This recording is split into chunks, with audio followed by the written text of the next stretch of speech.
Bizni elektrik yo'nalishimizda gruppamiz 15 ta bola bo'lgandan keyin ochiladi. Yangi yo'nalish 2 smenada dars jarayonlari o'tib boriladi.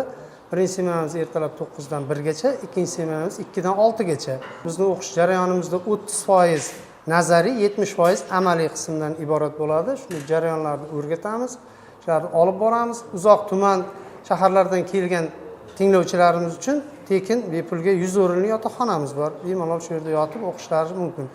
Azizlar, eslatib o'tamiz, Guliston kasbiy ko'nikmalar markazida yana bir yangilik, bandlikka ko'maklashish markazlari orqali vaucher tizimi yo'lga qo'yilgan bo'lib, ushbu vaucher tizimi orqali endilikda o'quvchilar hunarni bepulga o'rganishlari mumkin bo'ladi.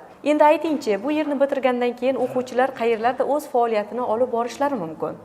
Bizni maskanimizni bitirib, qo'llariga sertifikatlarni olgandan keyin bemalol respublikamizda xohlagan ishxonasida, tashkilotida elektrik bo'lib ishlashlari mumkin. Bundan tashqari yana bizning sertifikatimiz 28 ta davlatga o'tadi. U yerlarda ham borib ishlash mumkin.